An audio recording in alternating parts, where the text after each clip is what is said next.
Olá pessoal, vamos dar início hoje à nossa última aula da disciplina de empreendedorismo para o curso técnico em informática para a internet. Então, nessa última aula vai ser uma revisão, nós vamos revisar os principais tópicos da apostila da disciplina de empreendedorismo. Primeiramente, o conceito aí de empreendedor. É uma pessoa que toma a iniciativa de combinar recursos físicos e humanos para produzir bens ou serviços em uma empresa com ou sem fins lucrativos. Então, o empreendedor é uma pessoa que tem iniciativa e ele pode estar presente tanto em empresas com fins lucrativos ou não. Então, pode haver empreendedor no governo, numa ONG, por exemplo, também, não só em empresas. Então, o empreendedor é uma pessoa inovadora, que tenta introduzir novos produtos, serviços, técnicas de produção e até mesmo novas formas de organização, tomando as decisões que irão nortear o futuro do negócio, assumindo não só riscos pessoais, mas também dos investidores e de todos os envolvidos em seu negócio. Então, o empreendedor é alguém que tem iniciativa, é alguém que é inovador, né, que busca oferecer algo novo. Ele gosta de assumir riscos, certo? E ele pode estar presente em qualquer tipo de organização. Algumas características, né, dos empreendedores de sucesso. Dolabella ele lista aí diversas características. Primeiro, geralmente o empreendedor de sucesso ele tem um modelo, né, uma pessoa que serve de influência, certo? Nós já comentamos isso aqui na aula. Então, geralmente ele tem um ídolo, né? Alguém que serve de exemplo para ele. O empreendedor ele tem iniciativa, né? Ele tem autonomia, ele tem confiança, ele é comprometido, ele tem intuição, ele é otimista, ele é perseverante, ele tem tenacidade, tem a necessidade de realização e foca em resultados e no longo prazo. O empreendedor ele considera o fracasso como um resultado qualquer, aprendendo tanto com resultados negativos como com os próprios erros. Então, o empreendedor ele está sempre testando, né? Ele errou, né? Falhou. Aquela falha é uma oportunidade de aprendizado, né? Para oferecer algo melhor. Criação de situações para obter feedback sobre o seu comportamento, utilizando as informações para o seu aprimoramento. Então, o empreendedor está sempre de olho, né, no que o seu cliente fala, né, no que as pessoas comentam, ou seja, no feedback para buscar melhorar cada vez mais. O empreendedor ele tem boa capacidade de buscar, utilizar e controlar recursos, além de saber traduzir seus pensamentos em ações. Ele tem liderança, né? Ou seja, ele sabe criar um sistema próprio de relações com as pessoas ao seu redor. Ele cultiva redes de relações, ou seja, ele cria network, né? com outras pessoas, clientes, parceiros, fornecedores. O empreendedor de sucesso ele tem conhecimento sobre o ramo de atuação, ou seja, ele tem know-how sobre aquele negócio em que ele vai atuar. Ele conhece bem. Então, antes de ele abrir um negócio, ele tem que conhecer bem aquilo que ele vai fazer. Tem que buscar ser sempre o melhor. Ele está sempre em busca de constante aprendizado, certo? Então, novas tecnologias, novas técnicas, tudo que pode agregar valor, né, o empreendedor está em busca. Ele é proativo, certo? Ele corre atrás do que quer. Ele tem um alto grau de internalidade, então ele consegue influenciar as pessoas, consegue fazer com que as pessoas sigam ele, né? Acreditem na sua ideia, no seu objetivo. Ele tem uma busca constante por minimização de riscos, ou seja, o empreendedor, apesar de gostar de correr riscos, mas ele vai correr um risco de forma minimizada, né? Ele vai calcular, ele vai fazer um planejamento, ele vai se preparar, vai se capacitar para empreender, certo? Ele não vai ser um mero aventureiro. Ele tem uma alta tolerância à ambiguidade e à incerteza. Então, ele diante de inúmeras possibilidades, né? Diante do incerto, ele consegue manter a calma, né? E traçar objetivos, traçar um planejamento e seguir em frente. E ele tem um alto nível de consciência do ambiente em que vive, né, usando para detectar oportunidades de negócio. Então, o empreendedor ele tem essa intuição, né, ele compreende como é que funciona o mercado, como é que ele pode desenvolver a ideia. Continuando aí, o autor da apostila, é importante aqui essa diferença, né? Empreendedor por oportunidade e empreendedor por necessidade. Então, por necessidade, é aquele empreendedor que resolve abrir uma empresa porque é o jeito, né? Não tem emprego, está desempregado, está precisando de dinheiro, então ele vai e resolve abrir uma empresa. Então, ele está abrindo por necessidade. Já o empreendedor por oportunidade é aquela pessoa que identificou uma oportunidade no mercado. Né? Ele identificou, ele teve uma ideia legal, né? Uma ideia que pode gerar uma boa receita e ele investe nessa ideia. Né? Ele vai fazer o planejamento, vai se capacitar para poder abrir a empresa. Então, o empreendedorismo por oportunidade é o ideal, certo? Então, cerca de 40% dos empreendedores brasileiros são por necessidade. E a taxa de mortalidade no Brasil, né, 22% das empresas novas fecham nos 2 primeiros anos. Então, é uma alta taxa de mortalidade, principalmente porque a maioria dos empreendedores são por necessidade. Então, para abrir um negócio, não basta apenas ter capital inicial. É preciso planejamento e estudo do mercado para verificar a viabilidade do negócio. Sobre o intraempreendedorismo, né? É o empreendedor interno nas organizações. Então, o empreendedor ele não é só aquele que abre o seu próprio negócio. Eu posso ser empreendedor trabalhando para os outros. Né? Eu posso ser empreendedor sendo um funcionário público, por exemplo. Eu posso ser um empreendedor sendo um executivo, sendo um funcionário de uma empresa. Então, se eu apresento essas características do empreendedor dentro do meu, executando o meu trabalho, né, tendo novas ideias, desenvolvendo novos projetos dentro da empresa, formando equipes, certo? Buscando mover, né, toda a organização em busca daqueles objetivos, eu posso ser considerado intraempreendedor. Então, em alguns ramos de mercado, como da tecnologia e da internet, que é o caso de vocês, né, do curso de vocês, a criatividade e a inovação são fundamentais. Então, os intraempreendedores tendem a ser muito valorizados, né, nessa área de tecnologia e internet. Até porque são geralmente as empresas nessas áreas atuam no mercado de intensa mudança. Então, precisam ser sempre inovadores.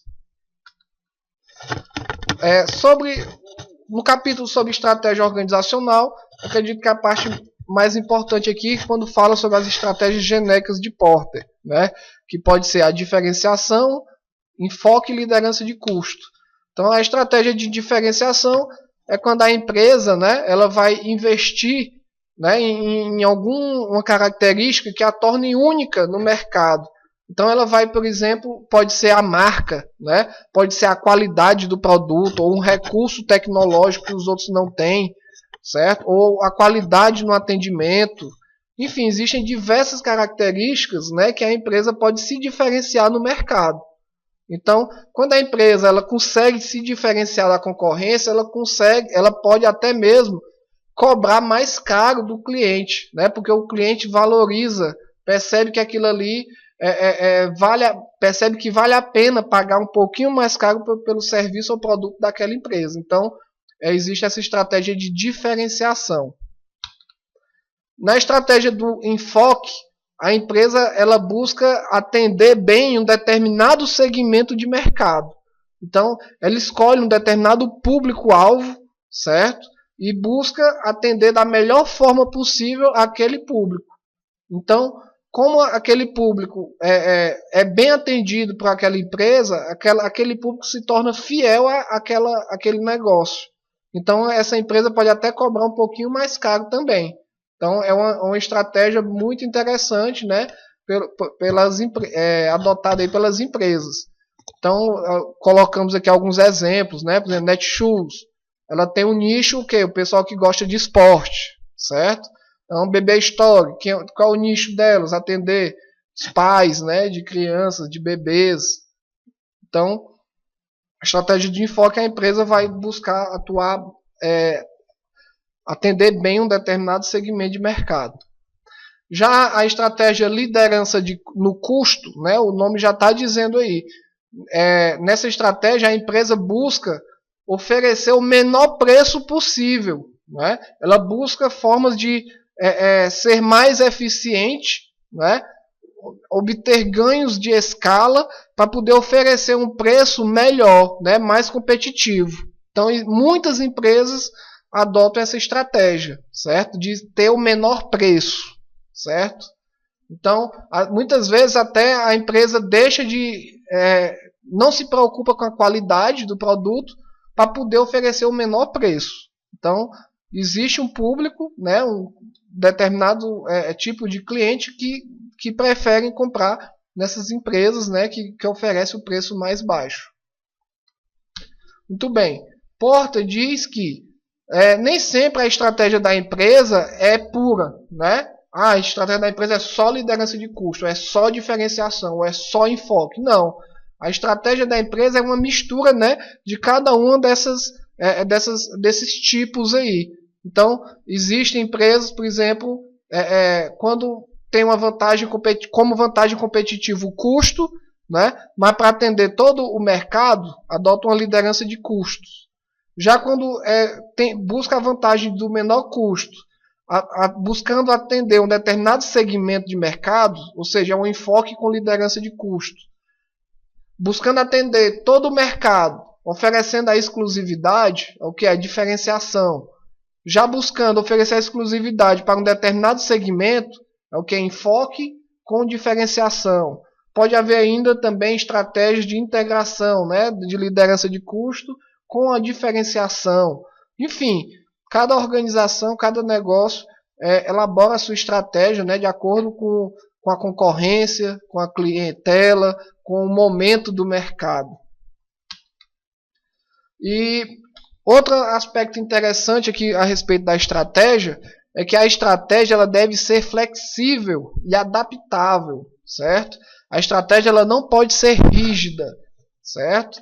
Então, geralmente o que acontece? A empresa adota uma estratégia, na hora que essa estratégia está sendo lançada no mercado, né, na medida que a empresa está em contato com os clientes, fornecedores, concorrentes, vão surgindo estratégias emergentes. Então, acaba que a estratégia realizada é diferente da estratégia pretendida, certo? Devido a essa flexibilidade que a estratégia deve ter. Tem que se adaptar às mudanças do mercado. Ok? Então, isso aqui vai muito de encontro, né, aquilo que a gente estava falando lá na metodologia Startup Enxuta. A empresa tem que buscar sempre obter um aprendizado, né, no mercado e melhorar a sua estratégia de acordo com os feedbacks que vai conseguindo no mercado.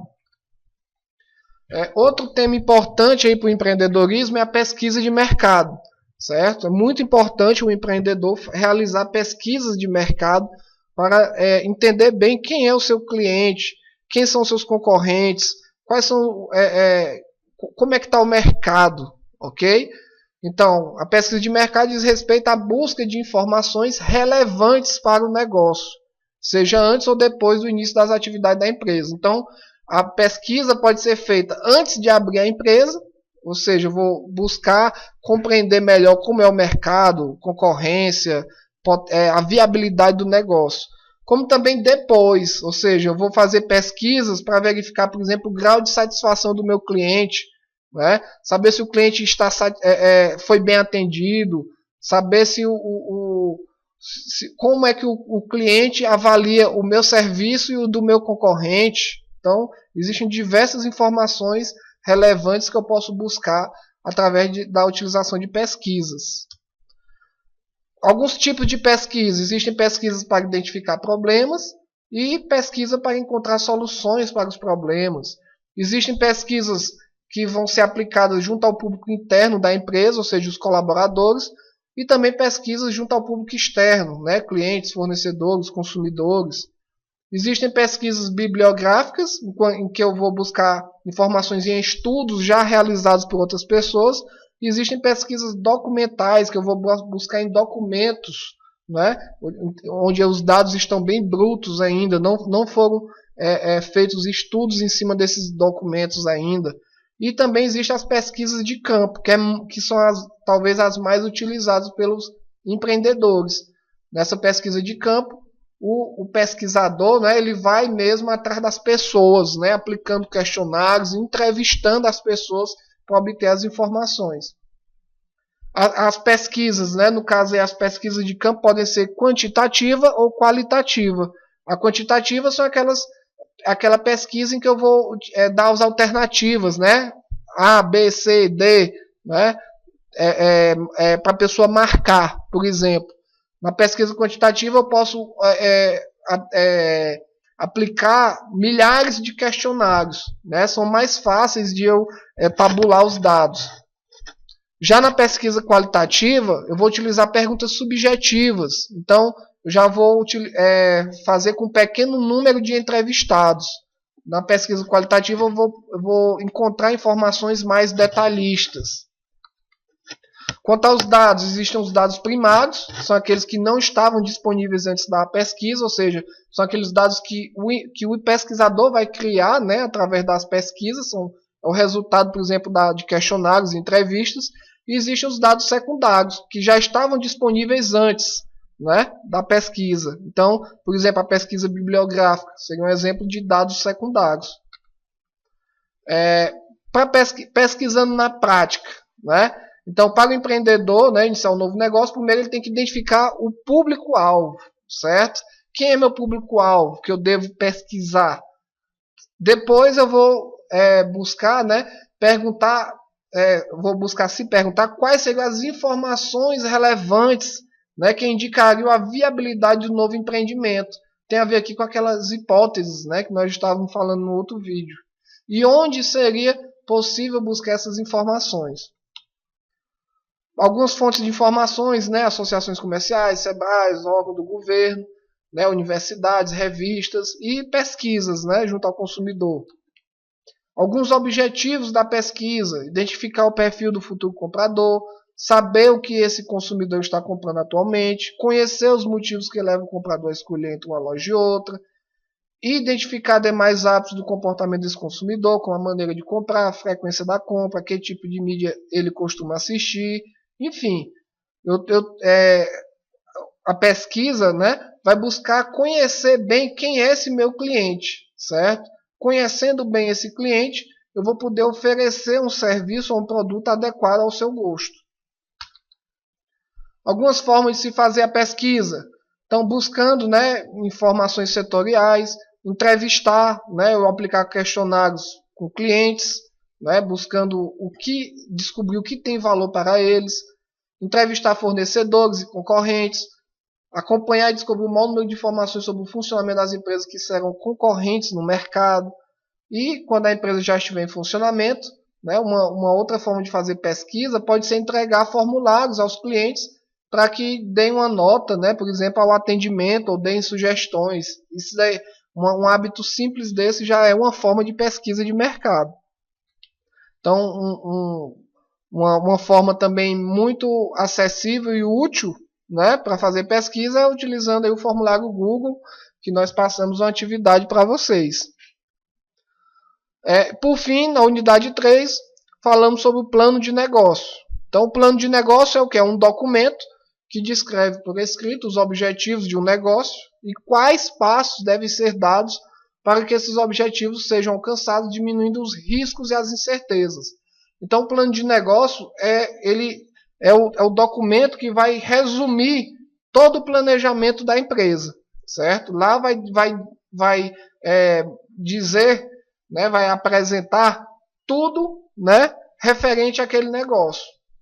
A parte financeira, a parte de marketing, a parte operacional, a parte estratégica, enfim, lá vai dar todo, né, vai dizer como vai funcionar esse negócio. Então, é um planejamento.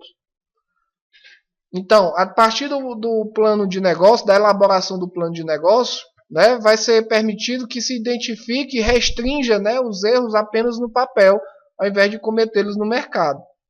Então, com a elaboração do plano de negócio, eu vou buscar responder a seguinte pergunta: vale a pena abrir, manter ou ampliar o meu negócio? Então, o plano de negócio ele contém os resultados de uma grande pesquisa sobre a possibilidade de investimento em uma nova empresa ou um novo projeto. São estudos consistentes e fundamentados que apresentam as possibilidades de ganho e uma síntese dos principais perigos que serão enfrentados pelo novo investimento. Então, ele é muito importante para preparar o empreendedor aí nessa nova jornada. Então, o plano ele permite que o empreendedor conheça detalhes sobre o mercado, as perspectivas financeiras, as leis, o ambiente socioeconômico, que estão ligados diretamente ao futuro negócio, aumentando as chances de sucesso do empreendedor. Então, como nós já havíamos comentado, a alta taxa de mortalidade de novas empresas se dá devido principalmente ao quê? A falta de preparação do empreendedor, a falta de planejamento e o lançamento prematuro do negócio no mercado. Então, o plano de negócio serve, né, para reduzir essa alta taxa de mortalidade, à medida em que na elaboração do plano de negócio, o empreendedor está se preparando mais, ele está fazendo planejamento, ok? E não está lançando um negócio de qualquer forma. E o que compõe o plano de negócio? Então, vocês também elaboraram aí um trabalho, né? O plano de negócio.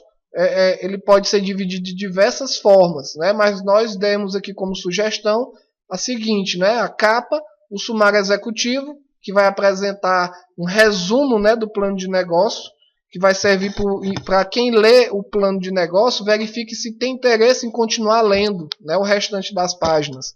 O planejamento estratégico, que vou colocar a missão, a visão do negócio, certo? O plano de marketing, que eu vou definir aqui o mix de marketing, né? Qual é o meu produto, o preço, como ele vai ser distribuído, como vai ser feita a propaganda, né? A divulgação. O plano operacional, que eu vou apresentar como vai funcionar, né, o meu negócio, quais as principais operações, capacidade de produção. E o plano financeiro, em que eu vou definir aqui qual é o meu investimento inicial, né, quais são os meus custos, minha previsão de receita, alguns principais indicadores financeiros, enfim. O plano de negócio, né, é um estudo, né, de como vai ser esse meu negócio.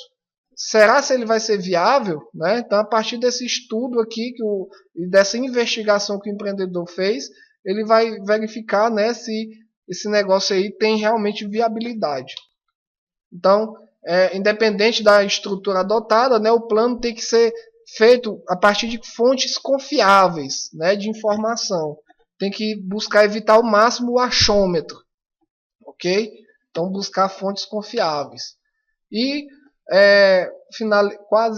finalizando aqui, né, para que serve, né, o plano de negócio? Ele vai servir como um guia para o empreendedor, né? Ou seja, eu montei o negócio, ele vai servir de guia para que o empreendedor saiba que etapas deve seguir, acompanhar se o que está sendo feito está de acordo com o que foi planejado ou se deve haver alguma mudança. Também vai servir para buscar fontes de financiamento, né? Bancos, por exemplo, eles vão querer analisar o plano de negócio para ver se vale a pena emprestar dinheiro, ou então fontes de investimento. Ou seja, potenciais investidores vão querer também o plano de negócio para verificar se vale a pena investir nesse negócio, se vale a pena ser sócio, ok? Então, o plano de negócio ele não é estático, ele deve ser constantemente revisado e atualizado, né? Acompanhando aí as mudanças que acontecem no mercado. Então, pessoal, até a nossa avaliação. Né? A nossa avaliação vai ser baseada aqui apenas nos assuntos da apostila de vocês. Então, boa sorte, ok? Desejo muito sucesso para todos os alunos do curso. Espero que eu possa ter incentivado, né, ou influenciado aí o empreendedorismo em alguns. Espero que saiam novas startups, né, entre os alunos aí deste curso. E caso alguém coloque aí uma ideia, né, em ação, né, eu gostaria que vocês entrassem em contato comigo, né, me informassem, ok? Podem me mandar e-mail assim que precisarem, tiverem alguma dúvida, enfim. Eu tenho conta no Facebook, se quiserem conversar comigo também. Enfim, boa sorte a todos, desejo sucesso.